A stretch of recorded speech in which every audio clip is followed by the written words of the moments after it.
Guys, voice over lang muna ito. Ginawa ko dahil ang intense ng eksena ni Lu Sheng.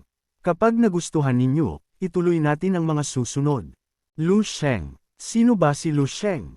Sa sandaling pumantay ang pangalan ni Lu Sheng kay Delia sa unang pwesto, tuluyang sumiklab ang kaguluhan sa ibabaw ng puso ng Celestial Serpent. Hindi mabilang na mga tao ang napalingon sa napakalaking leaderboard. Nanlaki ang kanilang mga mata, habang ang ilan ay hindi makapaniwalang paulit-ulit na tiningnan ang dalawang pangalan. Lu Sheng, Delius, pareho silang nasa 7th stage. Pareho silang nasa unang pwesto. Halos walang sino man ang makapaniwala na may isang ganap na hindi kilalang tao na kayang makipagsabayan sa maalamat na nagtataglay ng sovereign level blood. Pinakamatindi ang reaksyon ng tatlong pamilyang pinagmulan ng mga monarch-level genius. Kanina lamang, ipinagmamalaki pa nilang ang kani-kanilang prodigy ang pinakamalakas na nasa ilalim ni Delius. Ngunit ngayon, may isang misteryosong binata na hindi lamang nalampasan ng tatlong monarch-level genius, kundi nakatayo pa sa parehong ranggo ng kinikilalang hari ng kanilang henerasyon. Nanigas ang kanilang mga mukha, bakas sa kanilang mga mata ang pagkabigla, kahihiyan, at hirap sa pagtanggap sa nakikita. Hindi nagtagal, mabilis na hinanap at ipinasapasa ng mga tao ang lahat ng impormasyong makukuha nila tungkol kay Lu Sheng.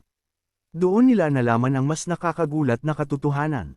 Ang binatang iyon pala ang taong nakipaglaban kay Delia sa kalawakan sa labas ng puso ng Celestial Serpent bago pa magsimula ang selection. Anong antas ng bloodline ang taglay niya? Gulat na tanong ng isang tao. Paano niya nagagawang makipagsabayan sa isang sovereign level na tulad ni Delius? Posible kayang sovereign level blood din ang mayroon siya. Agad namang umiling ang isa sa mga mas may karanasan. Hindi. Ang dahilan ay naunawaan niya ang isang extreme rank law. Bahagyang naningkit ang mga mata ng nagsasalita habang seryosong pinagmamasdan ang pangalan ni Lu Sheng. Hindi pa ganap na nahihinog ang sovereign level blood ni Delius. Sa ganitong yugto, napakalaki ng dagdag na combat power na nagmumula sa isang extreme rank law. Halos nabubura nito ang agwat sa pagitan nilang dalawa. Huminto siya sandali bago nagpatuloy. Pero kahit ganoon, siguradong hindi rin ordinaryo ang bloodline ni Lu Sheng. Sa tingin ko, mas mataas iyon kaysa sa karaniwang monarch level. Ganoon pala, lalong dumami ang mga bulungan. Nagpatuloy ang mga tao sa paghahaka-haka tungkol sa tunay na pinagmulan at kakayahan ni Lu Sheng. Ngunit sa mismong sandaling iyon, isang kakaibang tunog ng tambuli ang biglang umalangaw-ngaw mula sa planetang nasa ilalim nila. Malalim at malayo ang tunog nito. Para itong boses mula sa isang napakatandang panahon, tumatawid sa walang katapusang mga taon upang marinig ng buong kalawakan. Agad na tumigil ang lahat sa pagsasalita. Kasunod ng tunog ng tambuli, isang dambuhalang pulang haligi ng liwanag ang marahas na sumabog mula sa isang bahagi ng puso ng Celestial Serpent. Pagkatapos ay lumitaw ang ikalawa, ikatlo, ikaapat. Sa loob lamang ng ilang sandali, hindi na mabilang na pulang haligi ng liwanag ang sabay-sabay na tumaas mula sa iba't ibang bahagi ng planeta. Para silang mga sinaunang apoy na minsang ginagamit ng mga tribo upang magbigay ng babala sa malawak na kaparangan. Naglalagablab ang mga pulang liwanag habang patuloy silang umaabot sa kalawakan. Pagdating nila sa itaas, nagsimulang kumerba at magsama-sama ang mga haligi. Unti-unti nilang binuo ang imahe ng isang dambuhalang ahas na nakapulupot sa kalawakan. Sa ulo ng ahas ay may nakapatong na isang mar-ingle na korona. Sa sandaling mabuo ang larawan, tila gumalaw ang buong starry sky. Naramdaman ng lahat ang magkakasabay na pagyanig mula sa mga buhay na planetang nasa napakalayong bahagi ng Celestial Serpent Galaxy. Ang bawat planeta ay tila tumutugon sa sinaunang tambuli. Ang bawat bituin ay tila sabay-sabay na humihinga. Parang ang buong galaxy ay nagising upang saksihan ng isang napakahalagang pangyayari. Ang Starry Sky Wheel ng Celestial Serpent Galaxy. Hindi na malayang napabulong ang isang matandang powerhouse. Ang mga nanunood ay tuluyang natigilan sa napakalawak na phenomenon. Hindi pa nila nauunawaan kung ano ang nangyayari nang biglang naglaho ang leaderboard at ang dambuhalang asul na light gate sa kanilang harapan. Ang pumalit sa mga iyon ay isang napakalaking projection screen. Sa screen ay makikita ang dalawang figurang tahimik na nakatayo at magkaharap sa isang puting espasyo. Nang makilala ng mga tao kung sino ang dalawang iyon, agad na sumiklab sa kanilang mga mukha ang hindi maipaliwanag na pananabik. Ang ilan ay mahigpit na naikuyom ang kanilang mga kamao.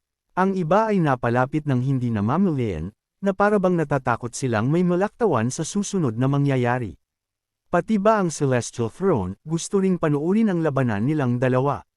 Bulong ng isang tao. Sa loob ng selection space, bahagyang nagbago ang ekspresyon ni Lu Sheng nang makita niya ang taong naghihintay sa 8th stage. Dilius, hindi niya inaasahang sa halip na isang alien beast o isang examiner, ang makikita niya sa ikawalong pagsubok ay ang tunay na Dilius. Sa kabilang panig, kumislap din ang pagkagulat sa tatlong mata ni Dilius. Malinaw na hindi rin ito inaasahang si Lu Sheng ang lalabas sa harapan niya. Halos sabay na umakyat sa level 13 ang dalawa. Habang nagaganap ang kanilang breakthrough, nagagawan sila sa napakalawak na cosmic energy na bumabalot sa puso ng Celestial Serpent. Pareho nilang ginulo at hinatak ang energy tide sa kani-kanilang direksyon. Pagkatapos nilang matagumpay na umakyat, nagkaroon pa sila ng isang marahas na labanan. Kaya masasabi lamang na nagsama-sama na ang bago at lumang alitan sa pagitan nila. At matapos durugan ang 7 sunod-sunod na pagsubok, pareho silang nasa sukdulan ng kanilang fighting spirit. Kumukulo ang kanilang dugo, mataas ang kanilang momentum, at matindi ang pagnanais nilang subukan ang kapangyarihan ng isa't isa. Sa sandaling magtagpo ang kanilang mga mata, agad na nagbanggaan ang kanilang mga aura. Parang may mga hindi nakikitang kidlat na sumiklab sa pagitan nila. Talagang nakakagulat. Bahagyang naningkit ang tatlong mata ni Dilius. Isang malamig at malupit na ngiti ang unti-unting lumitaw sa kanyang mukha. Isa pala itong sorpresa, marahan niyang ibinuka ang kanyang mga palad. Nagtipon sa pagitan ng kanyang mga daliri ang nagngangalit na kulog at umiikot na unos. Ganito ba ang gantimpala matapos malampasan ang seleksyon? Unti-unting tumindi ang liwanag mula sa kanyang ikatlong mata. Espesyal na inayos ng Academy para sa akin ang isang pagkakataon. Mahigpit niyang pinisil ang kanyang kamay. Sabay na sumabog ang kulog at hangin sa kanyang kamao. Upang tunay kitang durugan, ngunit ni hindi man lamang nagbago ang ekspresyon ni Lu Sheng. Hindi niya pinansin ang mayabang na mga salita ni Dilius. Tahimik niyang inikot ang kanyang tingin sa paligid, habang mabilis na sinusuri ng kanyang isipan ang tunay na layunin ng selection. Hindi maaaring nagkataon lamang na inilagay silang dalawa sa iisang lugar. Tiyak na may espesyal na dahilan ng Academy. At hindi nagtagal, nakuha niya ang sagot. Sa napakalayong bahagi ng puting espasyo, sa lugar na abot lamang ng kanilang paningin, biglang yumanig ang kawalan. Isang dambuhala at napakagarang tarangkahan ang unti-unting lumitaw. Ibang-iba iyon sa mga light gate na ginamit nila sa unang 7 stage. Ang tarangkahang ito ay purong ginto. Puno ito ng sinauna at mar-angle na mga pattern, at naglalabas ng presensyang tila kayang magpasakop sa buong kalawakan. Sa likuran ng gintong tarangkahan ay makikita ang isang mahabang landas na nababalot sa makinang na gintong liwanag. Ang landas ay umaabot sa napakalayo, hanggang sa tuluyang mawala sa kanilang paningin. Kasabay ng paglitaw nito, isang malamig at walang emosyong tinig ang umalangaw sa kanilang mga tainga. Hindi nila matukoy kung ang nagsasalita ay lalaki o babae. Matapos malampasan ang 7 stage, pareho na kayong nagtataglay ng kwalipikasyon upang tumapak sa King Coronation Path. Bahagyang nagbago ang mga mukha ni Lu Sheng at Dilius. Nagpatuloy ang tinig. Mula nang itatag ang Celestial Throne Academy, ang bilang ng mga taong naging kwalipikadong tumapak sa King Coronation Path ay hindi pa umaabot sa 10. Sa lahat ng nagtangka, iisa lamang ang matagumpay na kinoronahang hari. Huminto sandali ang boses, na parabang binibigyan sila ng panahon upang maunawaan ang bigat ng susunod na mga salita. Ang taong iyon, ay ang kasalukuyang Galaxy Lord ng Celestial Serpent. King Coronation Path. Nang marinig nila ang paliwanag, parehong natigilan ng bahagya sina Lu Sheng at Dilius. Ngunit mabilis na nagliwanag ang mga mata ni Dilius. Ang dating malamig at mapang-ipang mukha niya ay napuno ng matinding pananabik. Ang kanyang buong katawan ay tila sabik ng sumugod sa gintong landas. King Coronation, Hari, ang simpleng salitang iyon ay tila sabay-sabay na humila sa bawat ugat at hibla ng kanyang katawan. Para kay Dilius, ang pagiging hari ay parang isang bagay na likas na nakalaan para sa kanya. Samantala, interesado rin si Lu Sheng. Ngunit ibang bagay ang nasa isip niya. Kung ang isang tao ay makatatapos sa maalamat na landas na ito, siguradong napakalaki ng mga benepisyo at gantimpalang makukuha niya. At ang pinakakailangan ni Lu Sheng ay resources. Napakaraming resources. Mas marami, mas mabuti. Hindi niya palalampasan ang anumang pagkakataong makakuha ng mga bagay na makatutulong upang lalo pa siyang lumakas. Ngunit bago sila makalapit sa gintong tarangkahan, muling nagsalita ang walang emosyong boses. Hindi maaaring magkaroon ng dalawang hari sa iisang panahon. Sa inyong dalawa, iisa lamang ang maaaring tumapak sa King Coronation Path. Pagkatapos sabihin ang huling pangungusap, tuluyang naglaho ang boses. Hindi na ito muling nagsalita. Ngunit napakalinaw ng mensahe nito. Bago sila payagang pumasok sa gintong tarangkahan, kailangan munang maglaban sina Lu Sheng at Dilies. Kailangan nilang malaman kung sino ang tunay na mas malakas. At ang mananalo lamang ang magiging karapat-dapat na tumapak sa King Coronation Path. Hindi maaaring magkaroon ng dalawang hari sa iisang panahon. Inulit ni Dilies ang mga salita. Pagkatapos, bigla siyang tumawa. Ha. Ang halakhak niya ay puno ng kayabangan at pangungutya. Mabilis nitong winasak ang katahimikan ng buong espasyo. Anong klaseng kalokohan ang sinasabi ng boses na iyon? Kasabay ng kanyang sigaw, iniunat ni Dilies ang isang kamay patungo sa kawalan.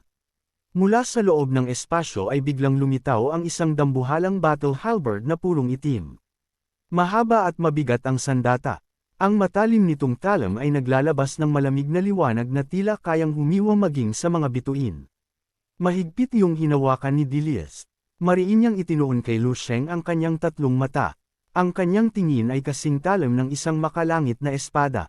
Boom! Biglang sumabog ang aura mula sa katawan ni Dilies. Parang isang walang hanggang karagatan ang kanyang presensya. Sa isang kisap mata, nilamon nito ang buong selection space. Anong dalawang hari? Ikinumpas niya ang itim na halberd at mapanghamong itinuro iyon kay Lu Sheng.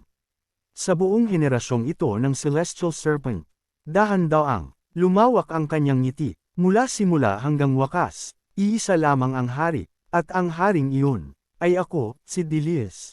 Pagkatapos isigaw iyon, muling sumabog ang kanyang halakhak. Inindayog niya ang itim na halberd at pinakawalan ang buong kapangyarihan ng kanyang katawan. Sa isang iglap, naglaho ang figure niya sa loob ng nagngangalit na kulog at unos. Ang nakakasilaw na kidlat at mabagsik na hangin ay nagsama-sama at naging tila isang dambuhalang dragon ng pagkawasak. Kasama ang itim na halberd sa unahan, marahas na sumugod ang dragon patungo kay Lu Sheng. Ang nakapangangilabot na enerhiya ay nagwala sa buong kawalan.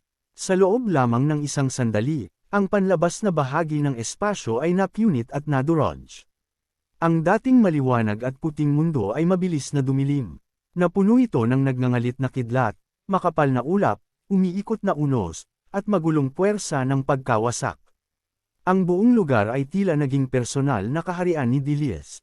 Lahat ng umiiral doon ay tila kontrolado ng kanyang kalooban. Mas malakas ang atakeng iyon kaysa sa lahat ng nauna niyang ipinakita. Ilang ulit na mas mabilis. Ilang ulit na mas mabigat. At ilang ulit na mas mapanira. Ngunit habang papalapit ang nagngangalit na dragon ng kulog at unos, nanatiling kalmado si Lu Sheng. Ang mukha niya ay parang isang sinaunang lawan na hindi nagbabago sa loob ng 10,000 taon. Walang bakas ng takot, walang pag-aalala, ni hindi man lamang kumunat ang kanyang noo. Tahimik na nakalarawan sa kanyang mga pupil ang mabagsik na figure ni Dilies, nakabalot sa kulog at unos. Hawak ang napakalaking itim na halberd, at sumusugod na parang nais wasaki ng buong kalawakan. Sa loob ng katawan ni Lu Sheng, sabay-sabay na gumalaw ang mahigit 367 milyong extreme yang immortal cells. Sa ilalim ng matinding fighting intent, naglabas ang bawat selula ng hindi mailarawang kapangyarihan. Parang daan-daang milyong araw ang sabay-sabay na nagising sa loob ng kanyang katawan. Ang dalisay na puting liwanag ay unti-unting kumapit sa kanyang balat. Mula sa kanyang mga kamay, kumalat ito patungo sa kanyang mga braso, dibdib, mukha, at buong katawan. Ang maikli at maitim niyang buhok ay mabilis na hamaba. Bawat hibla ay unti-unting naging purong puti. Sa kanyang noo ay lumitaw ang isang mar-angle na koro nangyari sa dalisay na liwanag. Kasabay ng pagbabago ng kanyang anyo, mabilis ding nagbago ang kanyang aura, tindig, at ekspresyon. Mula sa isang tahimik na binata, tila naging isang pinakamataas na Diyos na nakatayo sa ibabaw ng buong starry sky. Isang presensyang nakatingin sa mga galaksi mula sa napakataas na lugar. Isang nilalang na hindi kabilang sa mga mortal. Pagkatapos ay kumilos si Lu Sheng. Iniunat niya ang kanyang kamay. Ang purong puting kamay na iyon ay halos perpekto, na parabang personal na inukit at hinubog ng kalangitan. Tila mabagal ang paggalaw nito. Ngunit sa katunayan, napakabilis nitong sumalubong sa rumaragasang atake ni Dilies. Mula sa paningin ng mga nanunood, para itong isang Diyos na nakaupo sa ibabaw ng mga ulap at casual na inaabot ang isang maliit na insektong nakatayo sa lupa at nang ahas magpakita ng mga pangil sa kalangitan. Kalmadong nagsalita si Lu Sheng. Walang galit sa kanyang boses. Wala ring pangungutya, para lamang siyang nagbibigay ng isang hindi matututulang utos. Hahayaan kitang maging hari, bahagya niyang ibinaba ang kanyang malamig at banal na mga mata. Sapagkat ako, ang Diyos, nakatutok pa rin ang kanyang purong puting kamay sa rumaragasang si Dilies. Alam mo ba, huminto siya sandali. Pagkatapos, umalangaw-ngaw sa buong espasyo ang kanyang huling mga salita. Ang kapangyarihan ng hari, ay ipinagkakalob ng Diyos.